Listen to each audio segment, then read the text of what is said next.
შორეული ლაპლანდიიდან მივესალმები ჩემს მეგობარს, ელენე მურღულიას.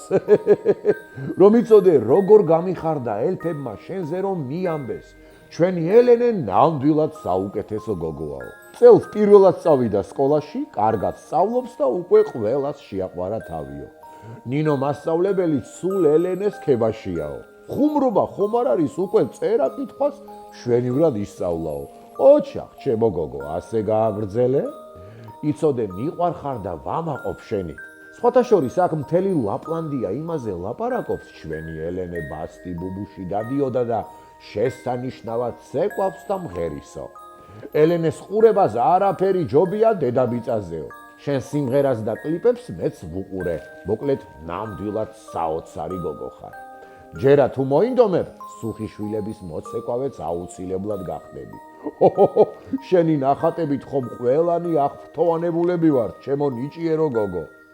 ელენე, კარგი იქნება თუ ნაკლებ დროს დაუთმობ ტელეფონს. ვიცი რომ ძალიან გიყვარს, მაგრამ მაინც ეცადე.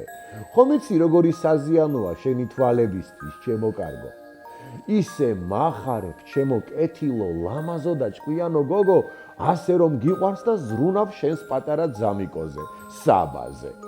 რომ ტირის ეთამაშები და ცდილობ გაართო.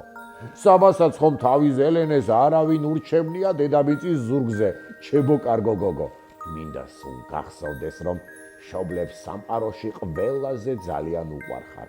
სულ ამბობენ, გაგვიმართლა ელენეს ნაირი შვილი რომ გყავსო.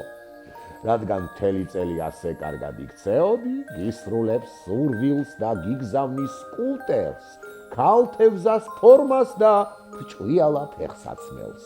თუმცა, შენ იმდენად კარგად იქცეოდი მთელი წელი, რომ დამატებით სკეიტბორდი და ტკბილეულიც გამოგიგზავნე. მადლობა, რომ ხარ ასეთი ბეჯითი, თბილი და ყურადღებიანი გოგო. შენი ძმისთვისაც არ დაგვიწყებია საჩუქრების დაბარება. მე რა თქმა უნდა, მასაც დავასაჩუქრებ. იმედი მაქვს პატარა საბას სათამაშოები მოეწონება.